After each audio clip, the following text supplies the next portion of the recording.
This is the 17th season of Bass Talk Live with your hosts, Mark Jeffries and Matt Pangrat.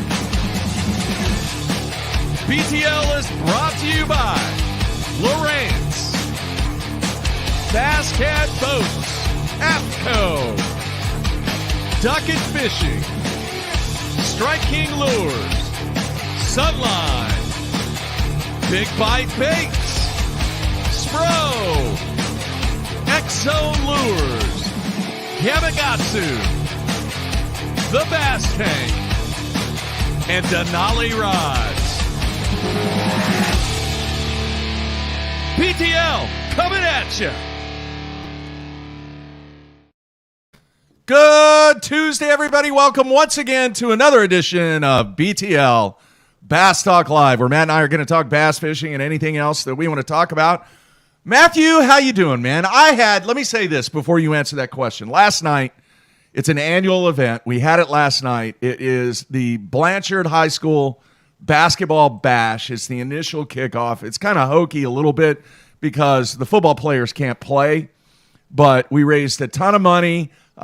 Jam-packed gym, friends and family showed up, and it was an outstanding event. And you know why it depressed me, though? Because you know what somebody bought me? A walker? That was a legit guess. Oh, that is cruel. Did you just really say that? You said it kind of depressed you a little, right? A walker. What? Next thing, it's going to be a hearing aid. I mean, dude. And like a 6-month stay at the convalescent home. I used the restroom this morning, and Jeffries now has a list of rules for using the restroom. Dude, that is common courtesy. Hey, man, last time you used the restroom, I think you left the seat up. It's common courtesy. Make sure you put the seat down when you're done. And stay off that fescue. It's just common courtesy. I'm sorry. A walker. You said a walker. You said it was kind of depressing, right? Oh, jeez.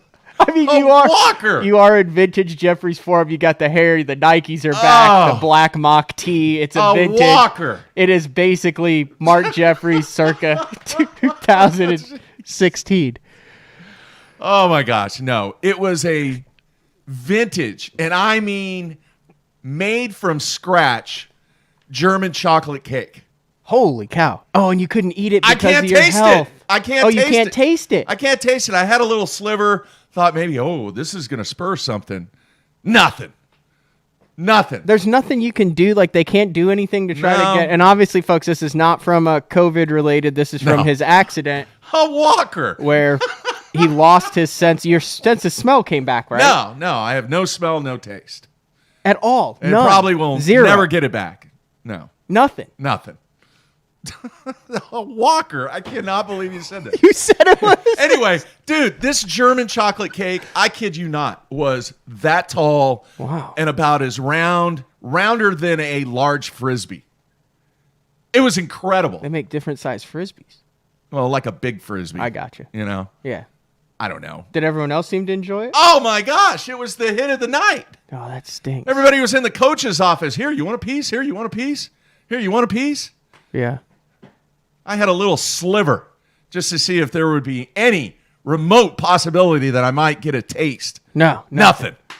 But it sure did look good, and it had great texture. Are we past the point where this might return, these senses? No, March. March is the cutoff. The cutoff. Yeah, pretty much. So basically, you would wake up one morning and be like, "That's pumpkin spice." Man, I've got some morning breath there, pretty bad. Yeah, that doesn't happen. So anyway, because I was kind of depressed, man, because I love German chocolate cake. I do remember earlier this year when I lost my sense of smell. Yeah. I remember, it was gone for a couple months, and I'm fishing and I've got the rain pants on, right? And I'm catching a ton of short fish and I'm trapping all the fish between my legs so they quit flopping around and getting the drop shot all tangled up while I unhook them. It occurs to me that I've worn the same pair of rain pants every morning for the last 6 mornings, and I've probably rank. I was guessing because they were kind of crunchy on the 6th morning when I put it on. Crunchy, not a good thing. That had my olfactory senses been at their peak performance, I might have been able to smell my trousers. Oh my gosh, dude! I got to give it up to you, Walker. That was witty.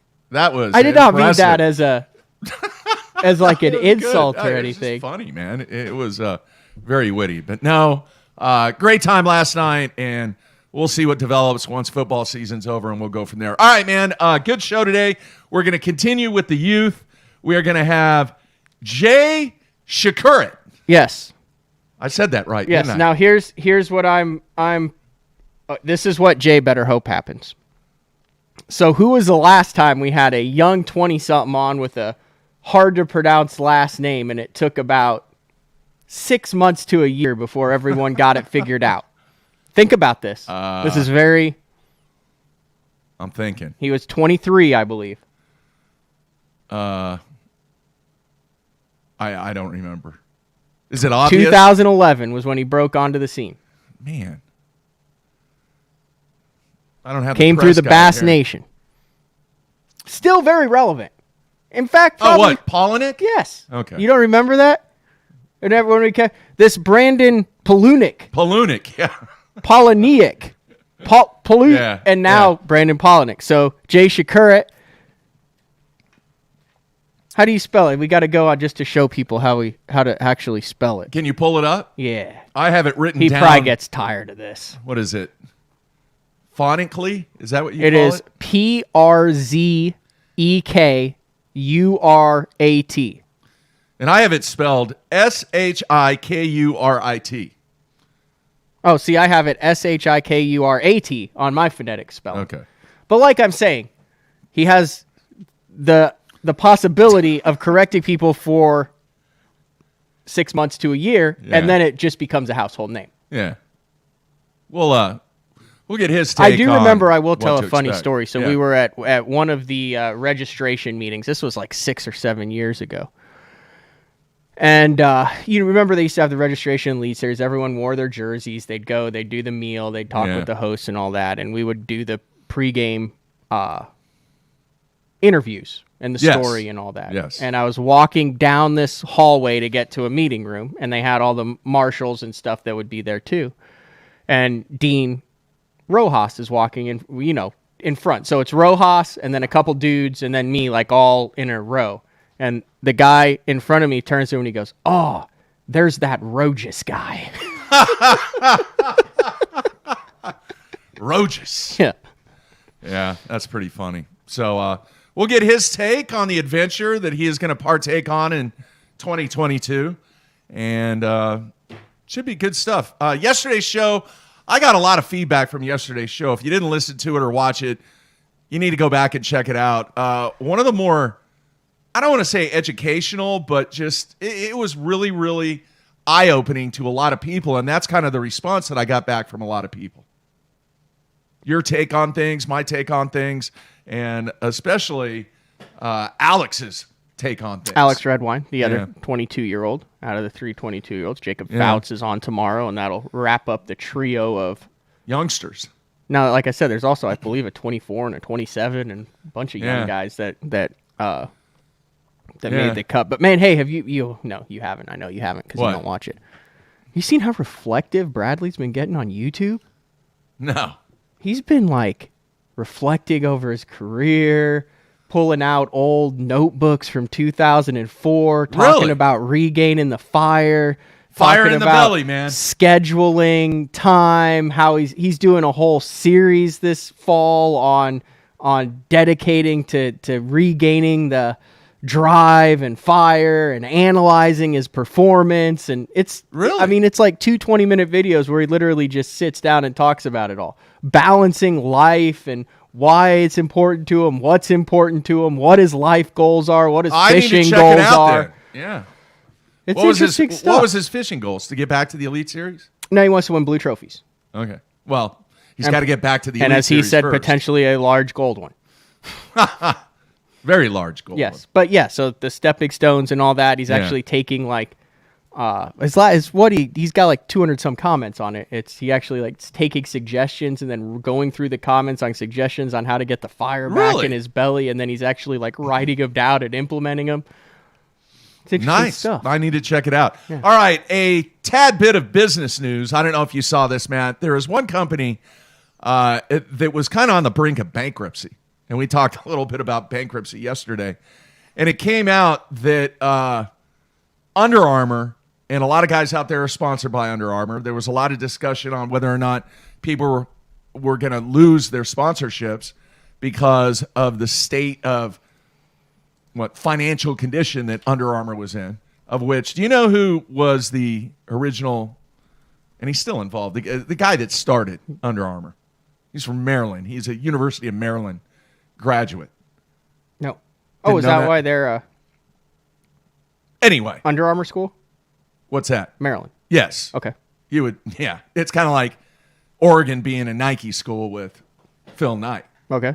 Anyway, there was a very interesting statement in the press release when they announced earnings yesterday, and they blew away earnings. Revenue was $1.55 billion versus an expected $1.48 billion. But here's the statement from the CEO that caught my attention. It says, and the guy's name is Patrick Frisk, is the CEO. And he said, Frisk has been trying to improve Under Armour's image by increasing marketing spending and pulling inventory out of discount channels in order to sell more at the full price. In other words, he's done a really good job at increasing margins, but at the same time, he's increasing his marketing and his spending efforts from a marketing standpoint. I want to see if that's going to convert over to the bass fishing world, because they've been heavily involved in the past. Mm-hmm. And that was when they had not the greatest financial condition. But everything is what is it called? Something in roses? Not popcorn and roses. Strawberries and roses. I don't know. I don't think that's it. Anyway, things are really good for Under Armour. So once again, it's going to be interesting to see if any of that cash flow and the increase in marketing spend is going to be passed on to some of the anglers that are trying to make this happen at the highest level. That is interesting. Speaking of armor, the body armor drink that we talked about yesterday, there was a comment that Hank Cherry was sponsored by them 3 or 4 years ago. Interesting. Now, I have perused all the images and things that I could find. I can't find anything about it. I can't find him like with it on the jersey. I can't find a picture of him slugging back a body armor on stage, anything, but that would be interesting to see. The other thing I wanted to ask you real quick, and I know a lot of the fans out there may have an opinion on this, on when it's going to happen and is it going to happen, but are we getting closer and closer to seeing electric tow vehicles and bass boats powered by an electric motor? How many years do you think we're away from that? I have no idea. I mean, if you had asked the guys 20 years ago if they'd be running 254 strokes with, 112 thrust trolling motors and be able to look in front, you know what I mean? Like, there's no way to tell like when that's happening, but I would assume that would be part of the natural progression of the sport and the industry. Yeah, you think 5 to 10 years? You think we'll see that within the next 5 to 10 years? Yeah, I would think so. Would you pull a boat right now? Let's say if Fisker or I don't think 10, 15 years ago, if someone was like, "Hey, would you run a 4-stroke?" Like, no. Yeah. Remember? Yeah. I mean, no. Yeah. That's an ocean engine that never turns off. You can't start it and stop it and run it, and there's no top end speed to it. Yeah. It's got all sorts of issues with it. There's so much inner workings that has to take place because of the length of range. Look at it now. You vehicles. can have the all-in-one, that charge deal, the power pole charge deal. Yeah. And you could charge your batteries as you're running. Like everything. Like you're like at 95%, 100% on every. Like, just think about some of the little things that we take for granted. Yeah. Yeah, I mean, I would imagine that would eventually be coming. This is a great comment here. Let me see if I can put this up. Right here. Mark Edwards. When we turn into the Jetsons. Were you a Jetsons fan? No, I know the show came out in 2010, which would have been 11 years ago. What, the Jetsons? No, the show. The show, like the engine. Oh. I thought you were talking. Yamaha. Dude, no. you just skipped over the comment about the Jetsons. Well, no, I was not a Jetsons guy. Were you? You know? Oh, yeah, I watched the Jetsons. His dog Elroy, George Jetson. It's coming. It's going to happen someday. What was their song? I've got the Flintstone song stuck in my head now, but what was the Jetsons song? Here's George Jetson. That's just you His saying, dog "Here's Elroy. George."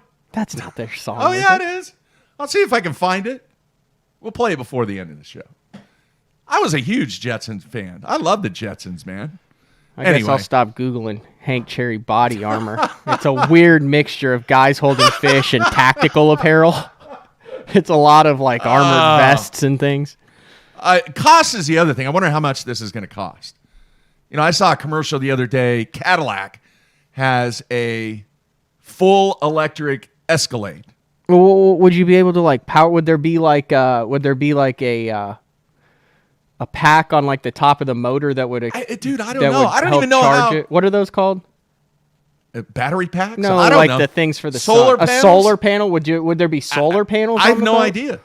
You know, I never thought that between Dallas, Texas, and Wichita, Kansas on I-35, you would see over 1,500 windmills. Yeah. They're everywhere. Well, try driving down to Amistad. Are they everywhere? Oh, thousands of them. Yeah. By the way, see somebody out there, Ricky Hammer. You want to know more about windmills? Sorry. What's that? No, anyway, I was just going to mention George Jetson worked at a place called Spacely Sprockets. I remember that. You never watched the Jetsons, huh? No. Yeah. But Rick Harris, who he had a good Tortoise Series championship, made the championship and stuff. He fishes, he guides down at Amistad and stuff. He like is a big windmill guy now. Like that's what he does. He climbs. Really? He climbs windmills. I want no part of that, dude. I don't like heights. That might not be a bad show. He said you get used to it after a couple weeks. Oh, you need to get him on. I couldn't even get up the ladder. Like I couldn't get a couple stories up. I remember in Seattle when we went to Alaska, we stopped in Seattle, and the family and everybody went up the, what is that, the Space Needle or whatever it is. I wanted no part of that. None. Zero. No. I don't know what city it is. It's either New York or Chicago where you actually walk out on this extension and it's... And then it tilts? No, That's it's Chicago. plexiglass. Oh. It's well, like they do that at the Grand 3-inch. Canyon, too. Do they really? Yeah. I want no They part have like of a that. horseshoe. But anyway, Rick gets up there. He's like, oh, yeah, dude, it's really calming, very peaceful. He's like, the weird thing is like nothing to do with the that, bird's man. nests and all that stuff. He's like, Nothing. no. No. And he just is like, click, safety, clicked in. But he's like, oh, no, you're just working How on about stuff, jumping man. out of a plane? You would ever jump out of a plane? Skydive? No, I mean, I'm not like opposed to it, but it just doesn't like really get Seems me. kind of like your thing now. Nah, it doesn't really get me going. I would never jump out of a plane. Rock climbing? How about that? Cliff climbing? No? What were you and Frank going to do if I top 10'd at Grand? Shave Grow your beard? head? No, Yeah, grow grow beards. Yeah. That's was close. That's your level of wild, crazy things. All right. Very, very good stuff this morning. But yeah, man, I'm telling you, this electric thing or hybrid thing or whatever you want to call it, it's coming. It's coming. You think in 5 years? I do.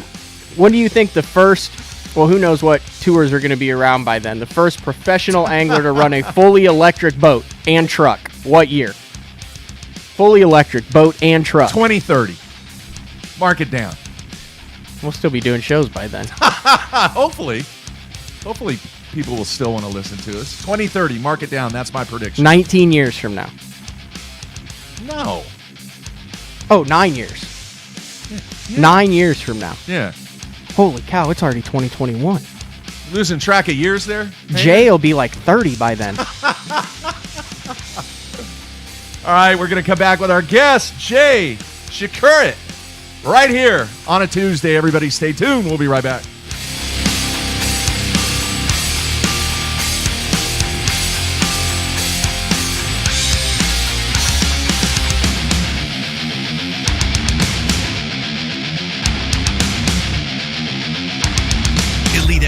the full range of Lowrance fish finding tools at your fingertips. Find fish with active imaging 3-in-1 with Fish Reveal. Target fish with active target live sonar and watch fish react to your lure as it happens. Built-in C-Map Contour Plus charts make it easy to find key fishing areas. But best-in-class charts and powerful sonar is only the beginning. It's easy to build your fully networked FS system. From sonar and waypoint sharing to controlling the Ghost trolling motor and power poles. Lowrance Elite FS. Targeting fish just got easier. The new Puma STS has been redesigned from the ground up. With the angler, design, function, and performance in mind, nothing on this new offering was compromised, and the only thing carried over from the previous version is the name. Based on the Soft Touch series hull that started with the flagship Jaguar, this new model is nimble and performs incredibly well at all speeds with either a 250 or 300 horsepower engine. Featuring a new 96-inch wide-body footprint, this hull measures out at 20 foot 7 inches in length. Industry-leading design coupled with tournament-winning performance. The Puma STS from Basscat. Feel the rush.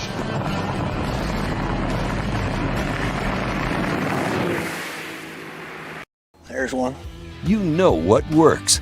Now you need a bunch of them so you don't run out on your next fishing trip. The Big Bite Pro Packs feature 25 baits per pack at a price far below that of having to buy 5 packs of regular baits. Now the Pro Pack has a big brother, the Mega Pack. The Mega Pack features 100 of your favorite baits. With these, one bag is usually plenty to get through the day. It helps me stay organized, helps me save money, helps me catch more fish. Combining one of the most popular hook styles with Gamakatsu's beefier Superline offering, the Gamakatsu Superline Offset Round Bend delivers the strength necessary to target big fish in heavy cover.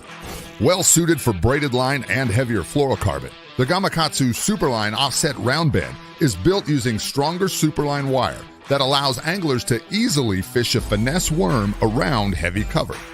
The round bend offers a larger bite area, perfect for any worm presentation, while increasing your hookup ratios. The newly enhanced Z-Bend holds your plastics on the hook longer, reducing the number of pull-offs and reducing damage to plastics. Available in 2/0, 3/0, 4/0, and 5/0, this is the most durable worm hook, designed for heavier lines that hold your bait on longer. So, you're looking to buy fishing electronics, huh? Are you also looking for true experts to help guide you through it? Well, at the Bass Tank, you've come to the right place. We are live forward-facing sonar pioneers with thousands of hours spent learning through winning trophies, cashing checks, and just having fun. Whatever brand you need, we have it. We offer free shipping, and we have 2 financing options available. Our experts are here to help you. Call us today or visit thebasstank.com. Preparation is key to success. And that preparation starts well before you ever hit the water. You're only as strong as your connection to the fish, and your line is that critical connection. Confidence in your line every minute of every day on the water is a necessity, and failure, it's not an option. Sunline makes the fluorocarbon, nylon, and braided lines to give you the strength to guarantee your confidence.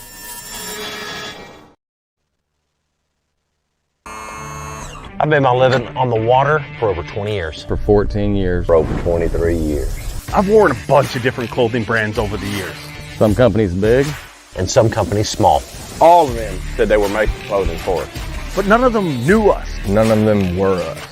Except for one. Except for one. Except one. AFCO. AFCO. AFCO. AFCO. Fishing isn't part of us. It is us.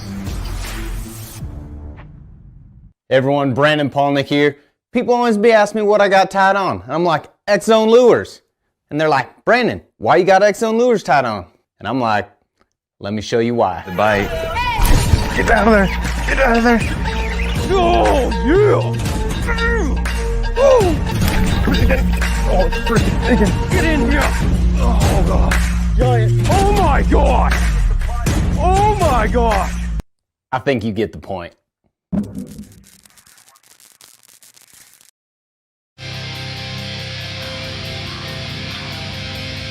All right, we are back, Mark and Matt in studio on a Tuesday as the Youngster Week continues. No walkers necessary for these guys. I still can't believe you said that. Well, I'm sorry. It was funny. It was very witty. Very witty. What are you doing? I'm researching. Yeah, you're supposed to do that before the show, not during the show. Well, I know. What are I you came doing? across some research stuff that I wasn't planning on coming out. There's a walleye pro named Jason Przekurat, and Jay Przekurat is in the same part of the country where they catch walleyes. Does he catch a lot of walleye? Is he good? I don't know. Anyway, we'll ask him about it. There's got to be some connection. I can't imagine there's just a ton of Przekurats walking around. I know there's. Is he from Ohio? Well, Don't know. Jay's from Wisconsin. So. Oh. Alex Redwine was from Ohio. He was our right. guest yesterday. I was just, I have northern states on the brain, I guess. I don't know. Wisconsin. Okay. All right. You ready to bring him in? Let's bring him in. Jay, how are you, man? Thanks for taking time out being on the show. How's it going, guys? I'm doing pretty good. Doing really well. And Matt, dive into the whole walleye thing right off the bat. You got a relation to that? Like I said, I mean, Pangracs, I could only find, I think there's 18 other Pangracs. There's only one other Matt Pangrac in the country. So, like, if you have the last name, you got to be related, especially in the fishing industry. Yep, Jason, he's my dad. Oh, really? Yep. Is he is he still a walleye pro? Yep, he's a walleye fisherman. Is he happy or disappointed in you? Because I know that's an interesting dynamic there between the walleye and the bass thing. I mean, they call them ditch pickles. Yeah, I mean, you got to understand, like, this part of the country it's very walleye dominated. Well, at least, now it's starting to turn more into a bass just in the last few years. But, like, man, like 10, 15 years ago when I was a kid, like, it was all walleye fishing. Like, there was a couple of small bass, team trails around the area, but, like, walleye dominated pretty much everything around here. Holy cow, he was good too. $350,000 in earnings, 14 top tens, and a W. Does he still fish? Yes, he does. He still fishes full time. Isn't the walleye circuit like kind of changing and morphing, and like there's a bunch of stuff going on over there, isn't there? Yep. So it used to be the FLW for the longest time, and then once that went away, now it's called the NWT, which is what he fishes now. And yeah, he does great in the NWT. I think he's won in 2016. He won a championship, and then in 2020 he won another championship. So I mean, he's doing really well for himself. Is the new one like a deal where every eye counts, or is it still 5? No, it's still 5. I just didn't know. You get into a school of those things with the leeches. So how did you end up bass fishing then?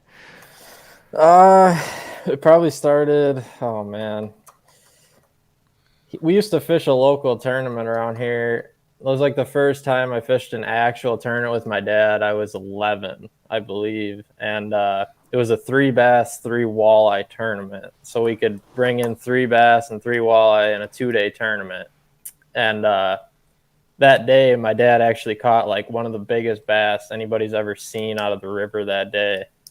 And that was like the turning point for me, I think, when I saw that. And I was like, bass fishing is way cooler than walleye fishing, but nothing against all the guys up here for that. Wow. How long ago was that? Well, he's 11. I was 11, so 11 years. 10, like 2-3 years ago. And that was it. That's what took you down the path. And dude, Matt was reeling off some of your stats and some of the success that you had. And this year, obviously making the Elite Series next year, but you've done very, very well in your short career and working your way up to the Elite Series. Why do you think that is? It's probably part of, just the amount of fisheries we have like around my area is what I give it most credit to. I mean, we have like, you can go fish up north, which I call up north. It's basically like anywhere north of where I am, like 2 hours, we have like hundreds of lakes, flowages, rivers, dirty water, clean water, grass, rock, current, all that stuff. And then we got, Sturgeon Bay is 2 hours from me. That's all smallmouth, and then I can go to the river and the cross and fish for largemouth certain times of the year. It's just around this area, we just have so many options that like I can I can basically prepare myself to fish down south. I mean, obviously down south is a whole different beast, but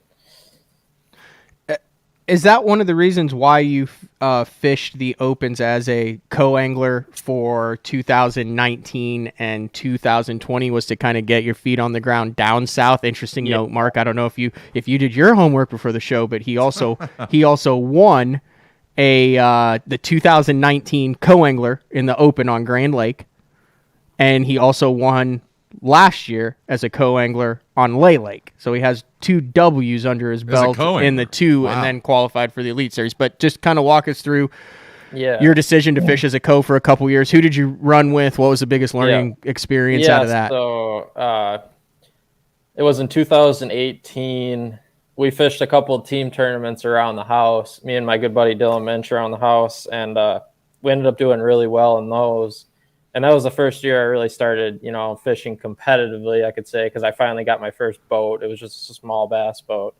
And so we started fishing competitively. And then Adam Nye, who actually lives up in Sturgeon Bay, he fishes the Bassmaster Opens, asked me to fish as a co-angler with him and travel. At the time, I think that was when the whole linking deal was going on. So glad they got away from that. Yeah. And so yeah, I was like, heck yeah, man, like 4 tournaments, like we can go around and fish these bodies of water that neither of us have ever been to, and we were just going down there on our own. And it was that first year, that last tournament on Grand Lake, I ended up winning that tournament, and that was definitely the turning point, and thinking, maybe at some point I want to do this as a boater. But then I took another year as a co-angler, and I was fortunate enough to win again. And then this last year, that's when I decided to turn over to a boater. Over $30,000 in earnings in 2 years from the back of the boat on the opens, Mark. Wow. I mean, he did win. Wow. He did win 2. But, I mean, at a $650 entry fee, you're one of the very few individuals who fished 2 divisions of the opens in 2 years and made money, front or back. Yeah. That's impressive. Now, when did you really decide? I know you mentioned earlier fishing with your dad and stuff, but when did you really decide this is what you wanted to do for a career?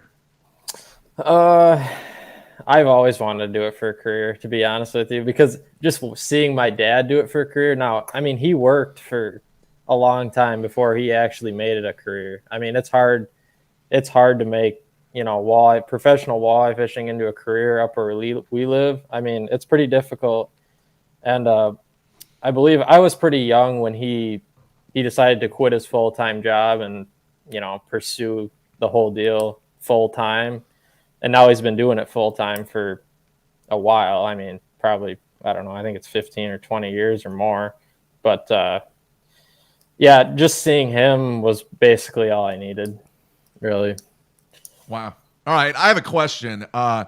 After you finished 21st at Grand this year in the Centrals. That was the final event.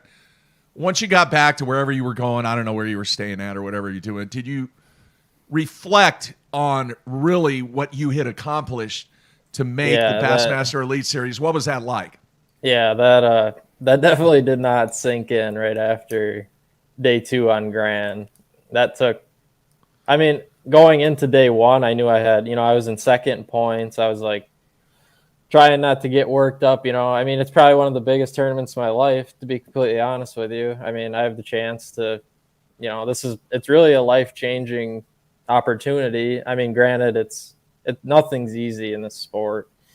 But yeah, I got back and I'm like, man, like I actually did it. We celebrated and whatnot, but, and then you get back home and then the work starts.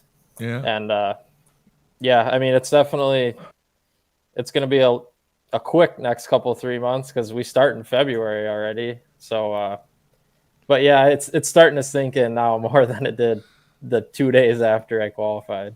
All right. Now, you did not fish collegiately. I saw you fish a little bit of high school stuff, but no. I did not. No, I actually went to a tech school and they didn't have any bass team or anything. I thought about starting one there, but there was just nobody that really had. The problem up here is like nobody at that time, like nobody really had interest. Like I wouldn't have had a good partner, and yeah, I just decided not to do the whole college deal, which I mean, I could, yeah, what I wished I could have, yeah, but you know, I guess the co-angler thing kind of replaced the college deal. You got to have a pretty good idea of how this works then. I mean, you kind of have a blueprint, you know, like the hard work, what it takes. You kind of probably have been around the sponsor game a little bit. Like, I mean, this isn't like completely foreign to you what you're about to get into from business, money, marketing, time, that aspect of it. Right. Yeah, exactly. Yeah. I mean, just being able to watch my dad go through all that. I mean, he went through some pretty hard times and he went through some really good times. And, you know, I understand what that's like and what could possibly happen in the future. Interesting. Excuse me there. I'm curious, Jay, having been around your dad and stuff, going into 2022, what do you think the biggest thing that you have to overcome or really get dialed in to have success next year on the Elite Series? I think the biggest thing right now in my head is being prepared for like a 3-day practice and an Elite Series event is probably the biggest thing. I mean, in these opens, we can go down there for a week and practice. In the Elite Series, we get 3 days. Yeah. So, for instance, like a Santee Cooper next year, you know, I've heard that lake's treacherous running around. I have the choice to go pre-practice, which, I mean, for me is a long ways. I mean, Wisconsin, going down there for a couple days maybe just to get my feet wet and just get some tracks on the lake. But, the biggest thing is just getting around and getting to know these bodies of water, not even necessarily like finding the juice, but like getting to, you know, general areas easily with your boat without wrecking stuff. All right. Are you a guy that really crashes on doing research and putting a lot of time off the water in what you're about to go up against from a body of water? Yeah, I do. I sit on the computer probably more than every night I get home from work. I'll sit on the computer and like I'll just dissect a body of water and like watch every bit of information I can on it. Google Earth. There's a couple other things I do that on Google Earth and a little bit of interesting things that help me. But you can probably tell us Edwin's probably done a video on it. I'm sure he's got told all the Google Earth secrets on his video series the past 5 years. Yeah, there's not really any secrets out there anymore. But I mean, doing as much research I can on each body of water. That's what I did for the opens. Obviously, you know, it works. Mm-hmm. But until you get on the body of water and actually start dissecting it, it's a completely different animal than when you're sitting behind the computer. How much did the win in the co-angler division in 2019 on Grand help you this time around as a boater? I think it hurt me a little bit. Really? Yeah, it definitely hurt me a little bit. Just because when we were there in September, it was brutally hot, like 90, 100 degrees every day. Yeah. And those fish were, it was just a completely different dynamic on the lake. And the water was also like, I think it was like 3 or 4 feet higher than when we were there. So, yeah, that was a lot different than when we fished it. You know, it's interesting you talk about like what does it take to make it there, and you know, he averaged roughly 12 pounds a day at Grain, 2.5 pounders, roughly 12 pounds a day at Smith, 2.5 pounders, and then like 15, 16 pounds a day at Pickwick, which is roughly equivalent to, I would say, 12 pounds at those other two fisheries. Like, did you never really had a hero bag? Was it all kind of? I mean, it was just super consistent, and I mean, you had a good day at Grand, didn't you? Have a really good second day, second day at Grand, but I mean, did you think that you were on that type of fish? Was it a grind? Was it did the qualification come easy, or can you look back and say that fish right there is what got me onto the Elite Series? I would say, I mean, I'll be honest, I had a decent practice in all three of the centrals. I mean, like going into the tournament, I was like, okay, I think I can catch a limit. You know, I mean, that's honestly fishing the opens, like catching a limit is huge. I mean, let's be honest. Like you go to Smith Lake in October. That was another thing that happened when that Smith Lake tournament got rescheduled. Changed from April to October or September. To October. That was like a huge like, oh man, like I got to come down here in October. Like these guys probably got like, who knows how many, you know, I know the lake's going to be lower. Like that one made me pretty nervous, but that one ended up actually working out the best. How'd you catch him there? I caught him shallow in that tournament. I actually sight fished 2 of my biggest fish. What? Yeah. Did you run way up one of those arms? No, I fished pretty main lake, clear water, largemouth. Largemouth? Yeah. I fished that 8 days. I caught 1 12-inch largemouth in 8 days. I mean, I had 5 keeper bites the first day, 1 the second. So what, you just would like cruise the bank looking like pre-spawn style? Pretty much, yeah. So, I don't know. I wouldn't catch anything till like 10:30, 11 o'clock every day. And, but I should say that I did catch 1 the first day, like within the first 5 minutes. But, yeah, the largemouth were like,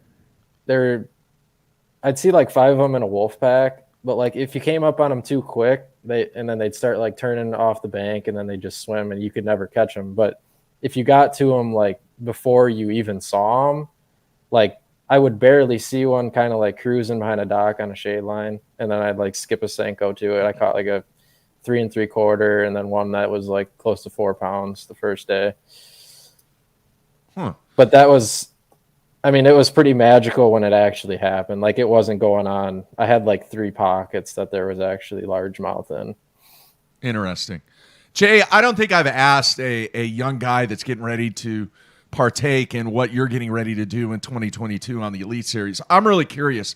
Are you doing this with motivation for making money, or are you doing this for motivation of a lifestyle and just the presence of being able to make or working toward making a comfortable living doing what you're going to do?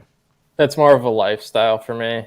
The money thing, I feel like that will hopefully, you know, happen as time goes on. Yeah. But like the whole lifestyle, like there's nothing else I really want to do, to be honest. Like that's all I've ever thought about is just bass fishing tournaments. Interesting. You know, we had Alex Redwine on yesterday, and he was very forward in talking about, you know, yeah, I kind of have a backup plan, but I really don't. I'm kind of going down the path of I expect to do well. He's just rolling with it. He's just kind of, I mean, that's just him. He's just, you know, like Max said, he's just kind of rolling with it. Is there a time frame? And Matt and I kind of got into this a little bit yesterday, but with all the success that you've had, and obviously with the last statement that you made, is this something that obviously you're all in, but is there not, say, if it doesn't happen within 5 years, 6 years, 10 years, whatever it is, back to the walleye. I got to go back to walleye or whatever it is. I mean, is that something that you've thought about? No, I think about it all the time. I mean, everybody thinks about it, I feel like. I mean, what if it doesn't work out, you know? I mean, there's always that what if. I mean, yeah, there's always, you can go back and work. I mean, I work as a part-time mechanic right now while I can at an auto shop. So, I mean, I do have an associate's degree in marketing. So, I mean, I do have backup options, obviously. I mean, you have to have options to make money if this isn't going to work. But, yeah, I mean, that's something that you always think about. All right, let's talk about strengths and weaknesses. What would you consider your strengths, and what do you really need to improve on going into next year? Strengths. Ooh, probably I really like fishing for smallmouth. Like St. Lawrence River, that one I'm really excited about. Lake Oahe, I'm really excited about. My dad's fished Lake Oahe for walleyes. Like he goes over there like 2 or 3 times a year. And then lacrosse, I'm really excited about too. Just those kind of style fishing, more northern. They're a little bit dumber up here. And you a spinning rod guy? Yeah. I mean, probably like 50-50. Up here, I'm a lot of spinning rod. But biggest weakness, probably the one I'm looking at the most would be like a Pickwick in June. Ledge fishing. Yeah. Something I haven't really like done it. I mean, I don't know if it's like super hard. I don't know. That's something that I definitely need to work on. But I mean, if you had to pick, like, hey, you're gonna win this tournament, but you can only win it on a spinning rod or a bait caster, which one are you gonna pick? Probably a wahi. No, I meant spinning rod or bait caster. Spinning rod. Yeah. Yeah. See. Yeah. Spinning I mean, if you put a spinning rod in your hand, you pretty much know what you're gonna be doing. Like a bait caster, you could have like 10 of them out, and you can be like, yeah. Okay, wait, which one am I gonna throw now? What's your confidence on that? You a drop shot or a Ned rigger, wacky wormer, Cinco dude? I used to be a really big Ned rigger, and then it kind of started to fade a little bit up here. Like everybody started throwing it. What do you mean used to? You're 22. Yeah. Like what? Back in middle school at the pond? Like it came out. Well, when did the Ned rig like start getting popular? I want to say like 5, 6, 7 years ago. 6, 7 years ago. So like 5 years ago. Yeah, 5 years ago. Blew yeah. up, So like, yeah, and then everybody started like everybody was throwing a Ned rig, and then it kind of like faded, and then it went back to like a weightless Senko. Yeah, I'm more of like a Ned rig drop shot kind of guy, to be honest. Swim bait. Nose hook or Texas rigger drop shot baits? Vegetation, Texas rig, nose hook, rock, and open water.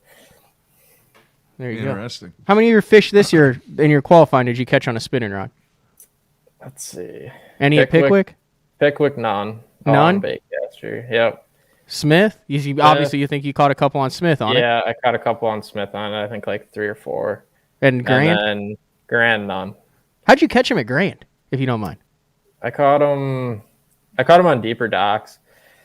I actually, the first day of the tournament, I thought I blew it. I thought I blew Elite Series. I thought I blew like my whole shot at anything because I was in like 70 whatever the first day, and I actually lost like 15 pounds of largemouth that day.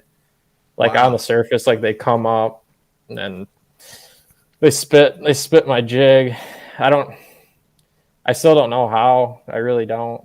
Like I'm trying to figure out why, but like they were like 14, 15 feet down, and for whatever reason, I almost think they bit the jig so hard that like when I went to set the hook, I never actually had them hooked. Like I don't know if you've ever experienced that where they like clamp down on the jig so hard that you go and set the hook and all.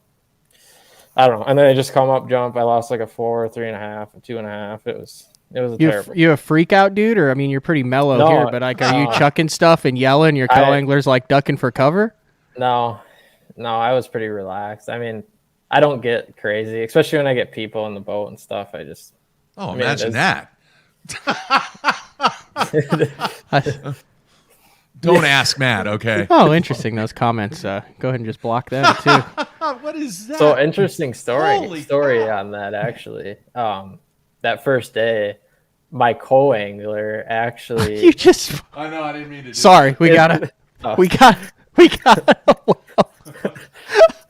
Okay, back to the story. All right, it's gone. Sorry, man. My co-angler the first day of that Grand Lake tournament, he actually caught 9 pounds and 3 fish. So he was leading it? 10 minutes. He was in second. In the first 10 minutes? Yeah, first 10 minutes. I was rattled. It took me a while to recover from that because the way I was fishing, it wasn't even like you can't really protect anything. And I know how it is being a co-angler. Like I want him to catch him too. Like I was a co-angler for 2 years. And he caught that 9 pounds and 3 bass in like 10 minutes the first day. And I'm like, he's like, I guess I'll just sit down. On top or? No, all on a crankbait. Really? Yeah. And yeah, it was. I did end up catching 2 there, which was nice. I mean, at least I got something in the boat right away. But yeah, that threw me for a loop that first day, and then everything after that just went downhill. All right, have to ask, do you have your wrap sponsor lineup? Are you working on that? Currently working on it, yeah. So I don't have a for sure boat wrap or anything yet, but we're in the works right now. Everything's slowly working itself out. We asked this to a lot of the young guys. You got like a professional mentor, anyone on the Elite Series, the Pro Circuit, the BPT, anything that like kind of showing you the ropes on it?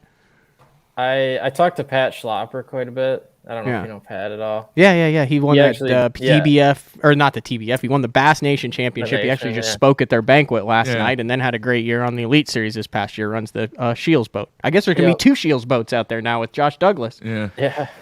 Yeah, so I talked to Pat a decent amount. But other than that, I don't know a ton of people. I know Caleb a little bit.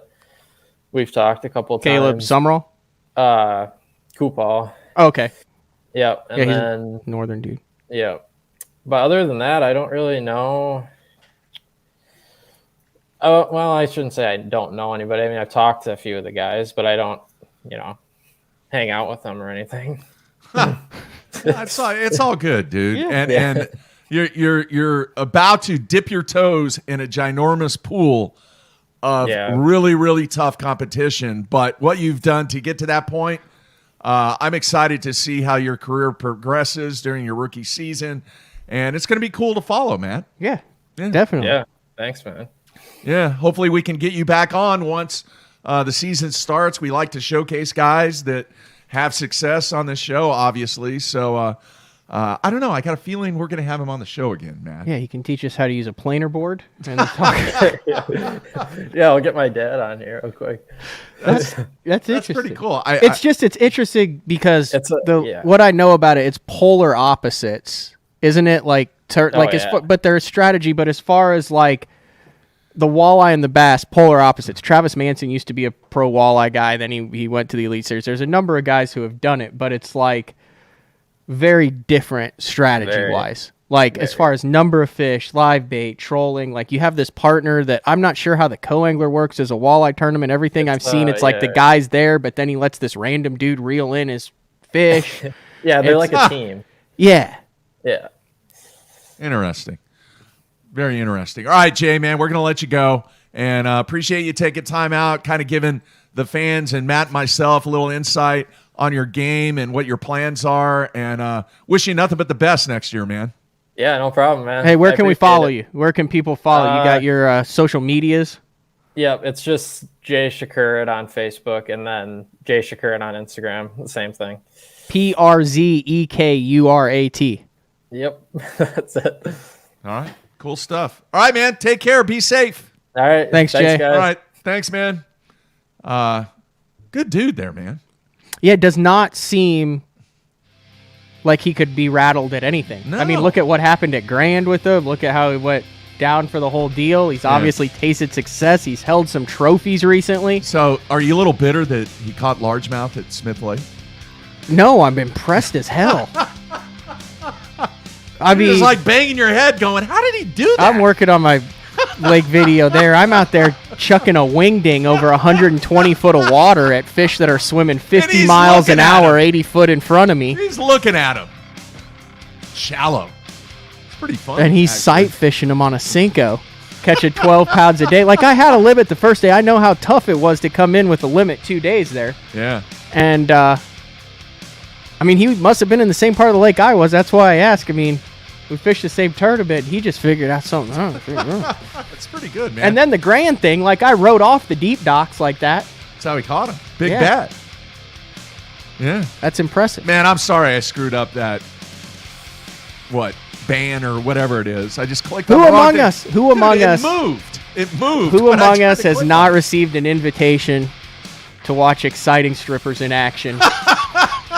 Through a DM or an Instagram post or a spam email. Hey, it happens to all of us. It was a little bit of a slip there to actually post the link for a brief moment for our iTunes listeners. Apologize. All right, we're going to come back, wrap things up. Everybody stay tuned. We'll be right back.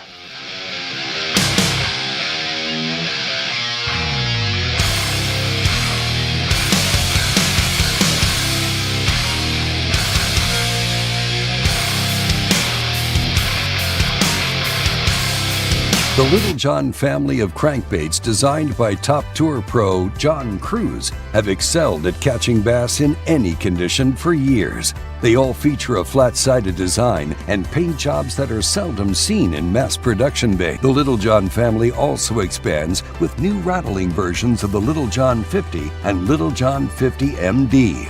Both of these baits are proven fish catchers that will now be available in rattling versions for stained and muddy water. They feature the same great action and diving depths as the original 50 and MD sizes. The Ned rig. What rod should I be using with the Ned rig? My favorite is the Denali Lithium multi-spin rod. It's our 7'4" length, great Ned rig rod. It's got a great sensitive tip on it. It's long enough where I can make long casts, which you're usually fishing clear water with a Ned rig, and it's got enough backbone to get those fish in. So check it out, Denali Lithium Series 7'4" multi-spin.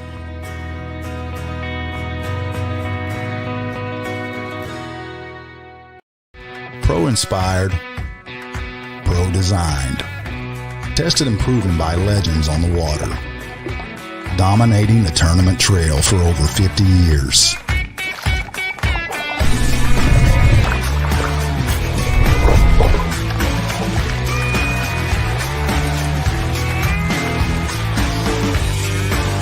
Everything you need, one legendary brand. Strike King. Hey guys, Major League Fishing Pro, Jacob Wheeler here with my new Signature Series line of rods with Duck It Fishing. We have my 7.2 cranking rod right here. Crankbaits can be very fickle, and having the right, having a lot of tip can be too much, and having not enough tip can, lose a lot of fish. So you really got to be careful. If there's one or two techniques that I'm really adamant about having the perfect action as a crankbait, especially like a square bill, a DT6, those medium running crankbaits in the springtime when those fish's mouth are pretty tough. That's when I'm really on top of having my actions just perfect.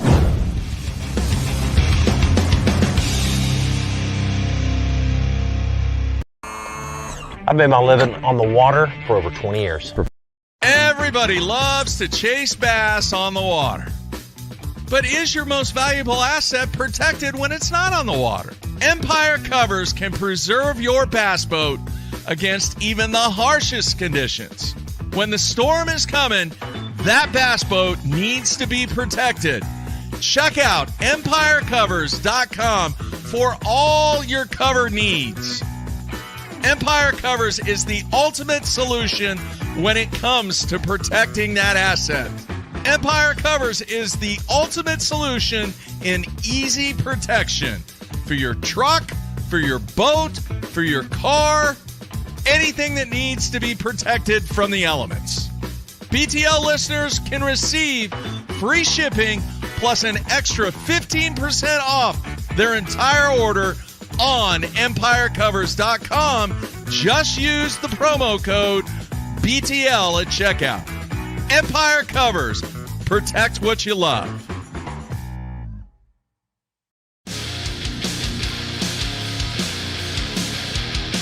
Part of me wishes you just really kept going on the Empire Cover What's that? commercial. Wow. Anything that needs to be protected. Your car, your boat, your grill, your go-kart, your golf cart, your dog. I could have said a lot of your things. Your flower pot, your fire pit. You could have just kept going. Oh, you're funny, man. All right, you have some news?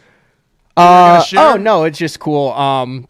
I said I'm trying to get caught up on all my videos I posted yesterday, day 2 of Norman. If you're interested in watching me catch 8 pounds, 1 ounce of spotted bass.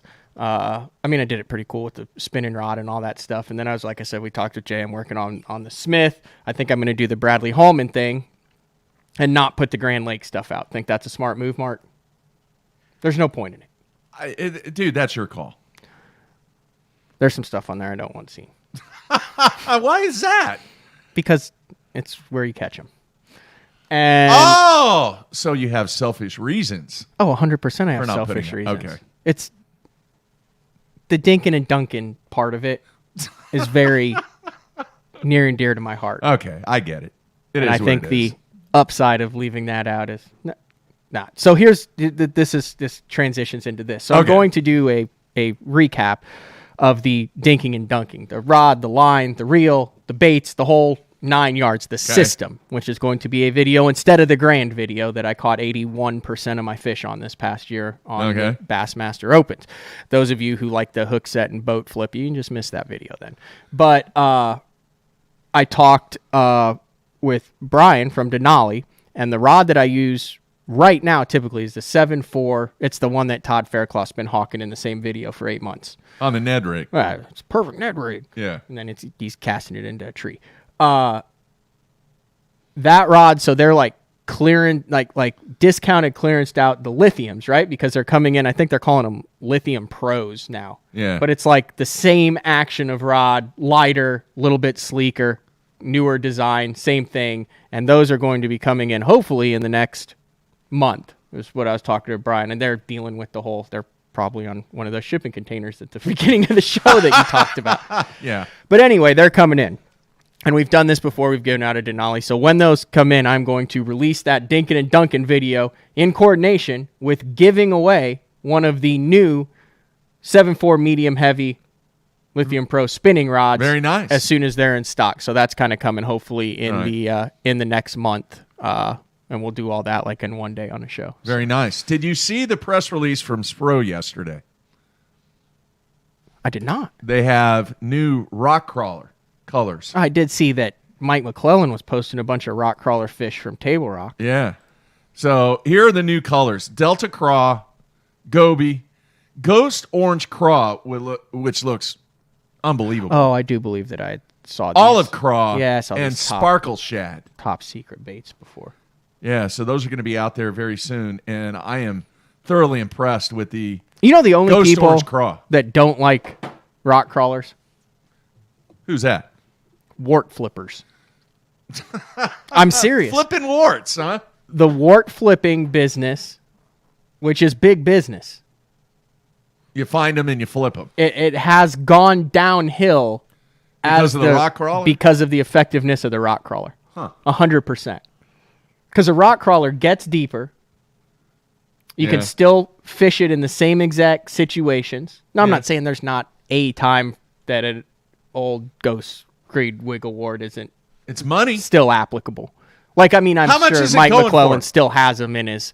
How much are the Ghost Green with the orange tips going for? I don't know, $80 to $100 if it's What? top in Still? shape. Yeah, but most of the fishers now are 15 to 30.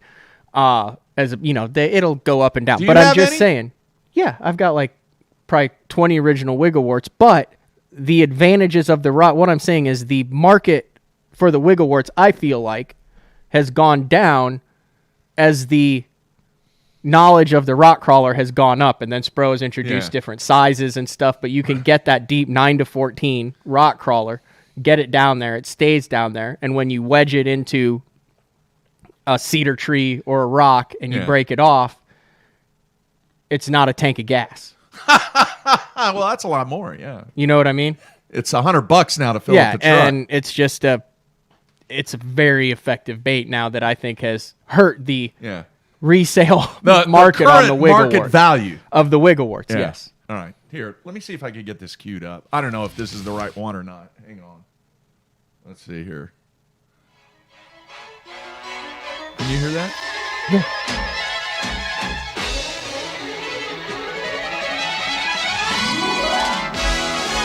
What is? Oh, that's the Jetsons. That's theme the song. Jetsons.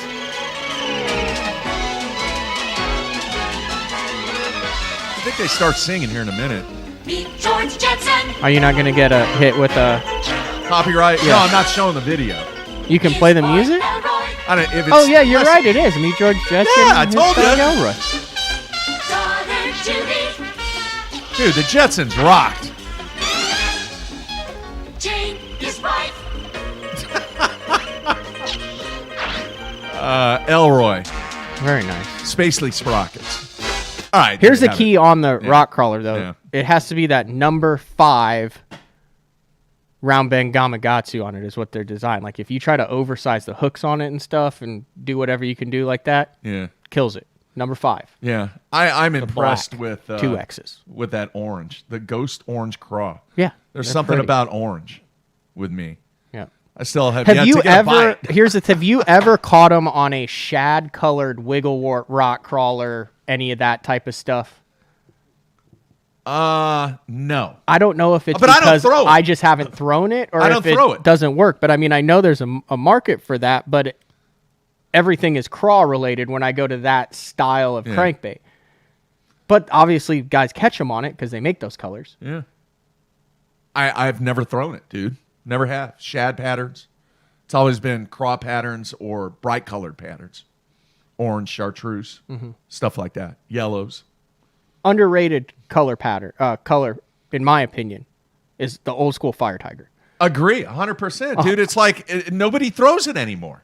Yeah, there was a couple different. The Wigglewort and the Fire Tiger color is money, and then also that old Fire Tiger color that they made in a flat A. Yeah, Bomber I A, still too. have those. It's a very unnatural color that works. It's weird. Some lakes, like that is a big time. That flat A Fire Tiger is big time at Texoma. Yeah, it worked in Illinois too. Yeah. Growing up, I threw the heck out of that color. Yeah. It works at Grand. I've caught him on the Grand Wart in that color. All right, man. Another great show today. Want to thank Jay for joining us, and hopefully we continue to give the fans some insight on all these young anglers that are going to be dipping their toes in the Elite Series pool in 2022. Tomorrow we have Jacob Fouts. All right. I would say he is the elder statesman of the 22-year-olds. Like I said, he's been doing the Inu rig. That's the craziest, weirdest fad I've ever seen. You've Really? seen this? Everyone's done it in the past 6 days. It is what it is. It's a finesse technique, and then you like take this and you run it through the worm 9 times, and then like the worm scrunches up and all that. I think that'll be. I don't know. We thought the same thing about the A rig when it first came out. Yeah, I'm gonna bite my tongue on it, but I am not. I will not be rigging it up anytime soon. All right. Good in stuff. my opinion. Good stuff today, Matthew. Back tomorrow, folks. Same time. Maybe I'm leaving thousands of dollars on the table. Have you seen it? Yeah. They take the plastic tubing and run it through the worm, and then you like, oh, look, it looks like a real worm. Well, half the time when I'm fishing a worm, I'm making it look like a bluegill or something. You know what I mean? I'm not sitting there. I get it. It just. I get it. It seems like a lot of work. Like, yeah, you could rig one up, but you better hope for an afternoon bite, because if you rig one up in the morning, you're mid-morning before you're fishing it. There's no way that thing skips. You're going to catch one 12-incher. It's going to rip the worm. Now you've got this thing flopping. Folks, the man to my right has an opinion about it. So we will continue tomorrow, same time. I think everyone who's talking about it and doing these videos on it, I don't think a single one of them has fished it. I guess we'll find out. I think Matt Stefan actually put it in a pool or by the lake and did it like that. And a couple other guys have, but I mean, show me a tournament fish. Bumper music. Here, Show me a tournament fish caught on the uni rig, and it's like, oh, this is the hot new technique. It's like one guy did it, everyone's like, oh, this would make a good YouTube video, and now 75 YouTube videos later, you got everyone out there stitching up their work. It's fine with me. It's more What's wacky. it called again? It's a Japanese deal. It's like a deal where you twitch it and the worm scrunches up, and then it looks lifelike. I'm not sold on it. Like when you scrunch up a straw wrapper. I don't think any. And then you pour water outside on it of for your drink? the originals, and like I said, I fished with the Japanese angler on Douglas who did some crazy stuff. Just restart the bumper music. Who did some crazy stuff? Takuya.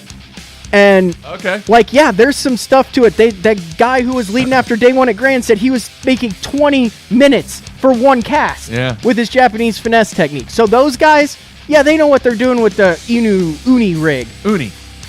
Everyone else, you ain't caught anything on it yet. All right. You need to investigate that. We'll see if anybody's caught anything on it. All right, folks. That's it. Back at the same time tomorrow. Don't forget day 4 with Uncle Frank on Thursday. Everybody out there, be safe. That's it. We're out of here.